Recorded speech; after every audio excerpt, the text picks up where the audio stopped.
Hi, Max. Jordan. So we're here gathering for Gardner. It's all about Martin Gardner and his work and who he inspired, and we're in that group of people. Tell me a little bit about how you first came to know of Martin and the gathering.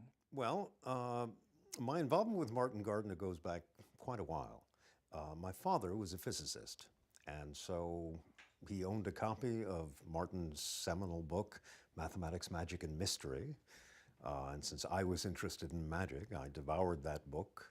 And he also had a subscription to Scientific American. So I started reading Martin's columns back when I was probably around 8 years old. And I won't say I understood all of them, but they were all intriguing. And I got very immersed in the things Martin had to share. By the 1970s, I was corresponding intermittently with Martin. I didn't meet him until the very first gathering for Gardner. We had had by then a relationship established through mail, but I got to meet him face to face for the first time at the very first one of these, which took place in 1994. I came to the first two, missed a bunch, came back to the seventh, and now I'm here at the 12th. Fantastic. Well, welcome back. I know a lot of the usual attendees are very excited to see your name. Thank you. And Martin, with a lot of the magic that he published, he seemed to gravitate towards effects and methods that were, I suppose, accessible to a large range of skill sets. Yeah, And I mean, some of what Martin came up with was not beginner stuff at all. A lot of the things that Martin published, because he was working for a very diverse audience, most of what he published is not particularly demanding. So there's that. He also, of course, wrote quite a number of books and collections that were aimed specifically at kids.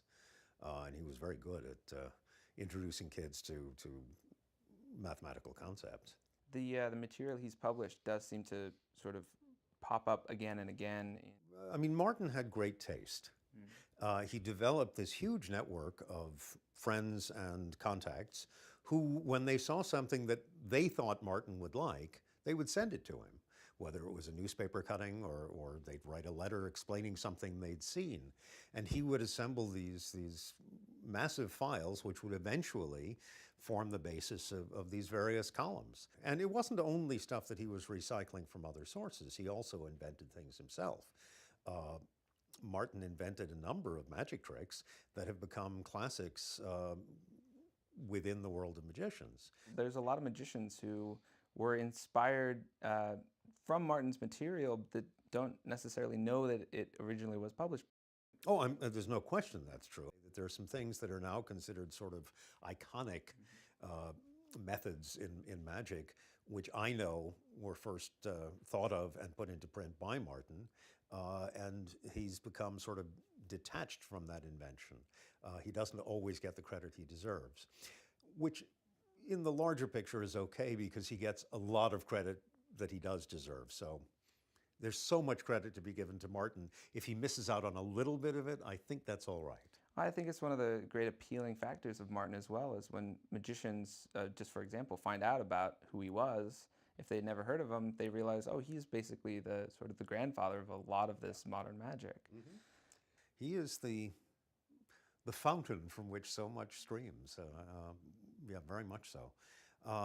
And obviously not only in magic. One of the things that makes this gathering for Gardner so interesting is that it brings together people from very different disciplines. I've said this before, but I always think of this event as being sort of like a very elaborate Venn diagram. And in the very center, the one thing of which everything overlaps, there's Martin Gardner. But you've got scientists, mathematicians, jugglers, linguists, recreational wordplay or number play, skeptics, science historians, all sorts of people. I'm leaving out many groups. And they all intersect on Martin Gardner and his fascinating range of interests.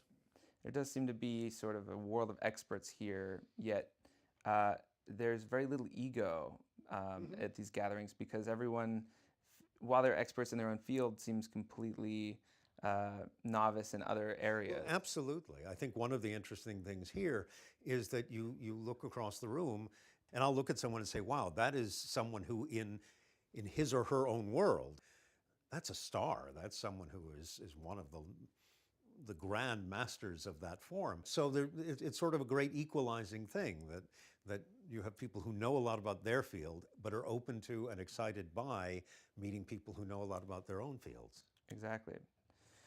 Do you have a favorite memory or story about either Martin or the gathering, somebody that you met here specifically?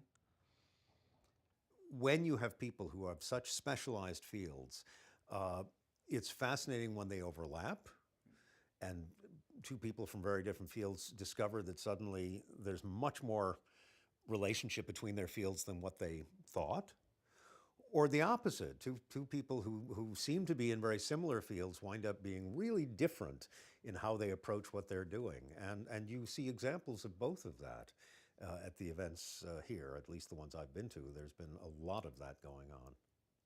If you had sort of a message, I guess, for people that didn't know about Martin, do you have some good starting points or sort of a message? Well, the great thing is that Martin left an extraordinary legacy, and it's virtually all in print. Uh, all of his books, to the best of my knowledge, or at least all of the important ones, are still available. Martin was a really good writer, and he was very engaging. He had a style that was very comfortable it was like having a conversation. I think one of the most amazing things about Martin's legacy is that we have this conference gathering for Gardner, yet Martin only came to the first few. He came to two. To two, yeah. And it's all about Martin, yet Martin never really wanted that, and it's still... Right. I mean, I don't think he had any, when you say... He was a very when you say he didn't want that, I don't think he had anything against the conference itself. It wasn't that he didn't want the conference to exist. He just didn't want to be there. Right. And I think the reason was he was kind of a shy guy. I think more so as he got older, and didn't want to deal with lots of people running up to kind of grab his attention and spend time with him. I think it was a little overwhelming for him. So after the first two, he sort of said, please continue, but I won't be there. And I think he was quite comfortable with that choice. And he certainly inspired all of us to continue. I don't see this stopping at any point. I think it's just going to... I would hope not. He was certainly one of the great inspirations of my life. There aren't too many people I can say I learned as much from, nor can I say that I enjoyed learning as much from them as Martin Gardner.